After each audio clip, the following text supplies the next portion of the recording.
Hello students, welcome to my channel. Today I am going to discuss about multi-dimensional array.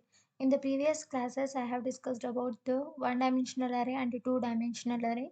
So here multi-dimensional array is nothing but three-dimensional array. Okay. So the array which contains more than two subscripts is known as two-dimensional array. Okay. Like 2D array is a bunch of 1D arrays. Okay, 2D array is nothing but bunch of 1D arrays. Like 3D arrays is like bunch of 2D arrays. Okay, so we all know one dimensional array. The one dimensional array is used to store sequence of data. Okay, so two dimensional array is used to store matrix like tabular format, collection of rows and columns. Okay, three dimensional array is nothing but collection of two dimension. Two dimension is nothing but table. If we contain multiple matrix, that is nothing but three dimensional array.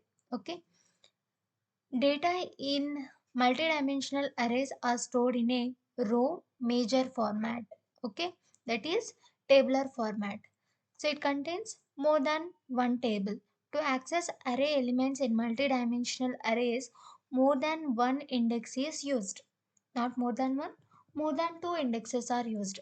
In one dimensional array, if you want to access one element, you need to use only one subscript. In two dimensional, you need to use two subscripts. In three dimensional, you need to use three subscripts. Okay. So this is the syntax for multi-dimensional array declaration. So same syntax, data type. So here it contain more than two subscripts. First subscript, second subscript and nth subscript. Okay. Data type, subscripts, array name. Okay. So this is known as declaration. Next we need to create the memory. So for memory creation, array name is equals to new data type of length 1, length 2 up to length n. So we are discussing about three dimensional array. So that's why it contain only three subscript, length 1, length 2 and length 3. Okay. So this is declaration and this is creation. You can mention both these in short form. Data type, subscripts, array name is equals to new data type of data 1, data value 1, data value 2, data value 3. Okay. So here index 1, index 2 and index 3. These are known as subscripts. Okay. So this is the example. Int data type, subscripts and next array name. So array name is num. Next num is equals to new int of 333. So here in two dimensional array it contain only two subscripts. One subscript is used to represent row size and another subscript is used to represent column size. Okay, but in multi-dimensional three-dimensional array it contains three subscripts. One subscript is used to represent number of rows. This middle subscript is used to represent number of rows. So how many rows? 3 rows. Okay, this is used to represent number of columns. Okay, in how many columns? 3 columns. And this one is used to represent number of matrices. So the total number of matrices are 3. Those 3 matrices, assume that 3 tables. Okay, 3 tables contain 3 rows, 3 columns. Okay, so in this way, this is this is first matrix, this is second matrix and this is third matrix. First matrix contain 3 rows 3 columns, like that second matrix also contain 3 rows 3 columns and third matrix also contains 3 rows 3 columns. Okay, so first subscript is used to represent number of matrices. So the number of matrices are 3. If you want 4 matrices, you need to represent 4. Okay, next subscript is used to represent number of rows. So 3 rows. Next matrix, number of columns, 3 columns. Okay. Yes. So declaration is completed. Next we need to initialize. So the approach used to initialize a three-dimensional array same as one-dimensional and two-dimensional arrays. Okay, same syntax. Data type, array name is equals to values. Okay, so here data type is int, array name is int array, or you can take any variable name like a b c or num, like that. Okay, next here you need to give the values. Okay, so these are the first matrix values, These are the second matrix values. These are the third matrix value. Okay, so first matrix contain 3 rows and 1 column. Second matrix also contain 3 rows, 1 column. Third matrix also 3 rows, 1 column. Okay, in this way you can create three-dimensional array. So this is declaration and creation, and this is initialization. Without declaration and creation, you can directly initialize array like this. Okay, so let me show you the example program. I hope it is clear. Okay, this diagram. So these are the three matrices and 3 rows and 3 columns. For example, if you want to access these triple one, okay, so how can we access? You can access array elements by using index values, right? Okay, assume that this is one dimensional array. This row is one dimensional array. So you can access these triple one by using a of 0. Yes or no? Yes. So a of 0. Why? Because it is presented in 0th index. Okay. Assume that this is two-dimensional array. Okay. This one. So if you want to access these elements 311, you can access by using two subscripts.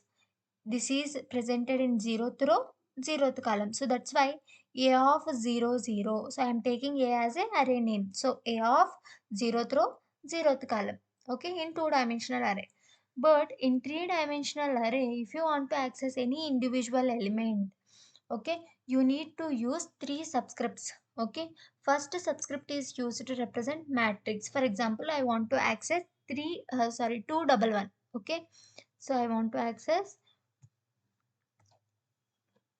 this 211. Okay, so first you need to check 211 is presented in which matrix. Okay, so this is matrix 0, this is matrix 1, and this is matrix 2.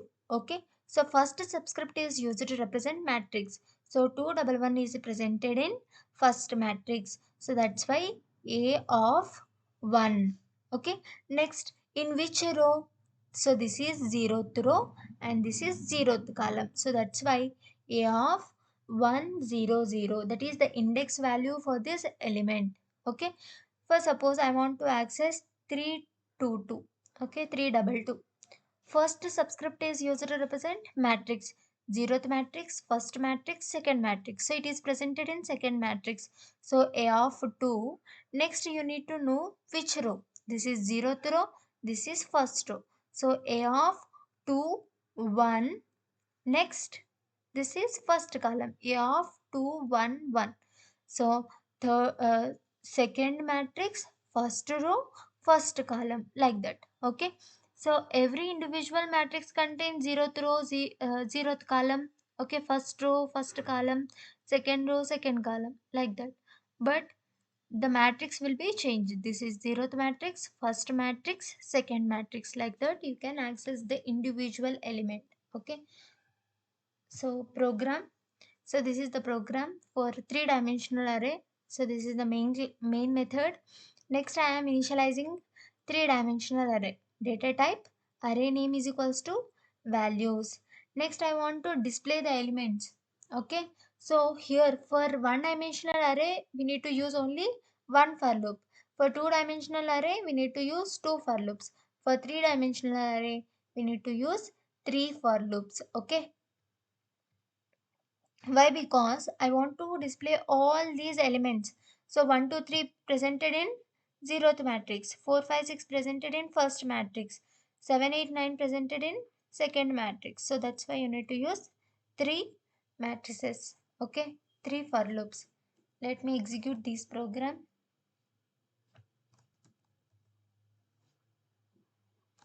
D colon cd space java. Java is a folder. Java C file name is 3 array dot java. Next, for running purpose Java, class name is also 3 array. So it will display the elements. So in a int array is a array name. So 000 contain 1, 001 contain 2, 002 contain 3. So here 0 is used to represent matrix. So now how many matrix are there? Only one matrix. By seeing this you can say how many matrices. So it contain only one matrix. Next, how many rows? 3 rows. Okay. How many columns? 2 columns. Okay. So this one is used to represent rows and this one is used to represent column. Okay. So one matrix, 3 rows, 2 columns. So how many elements? Sorry, 3 rows, 3 columns. Okay. One matrix, 3 rows, 3 columns. Okay. Total number of elements are 9. These are the individual index values. Okay. So I hope it is clear. If you have any doubts regarding to this video, please comment me in the comment section. For more videos, please do subscribe my channel. Thank you.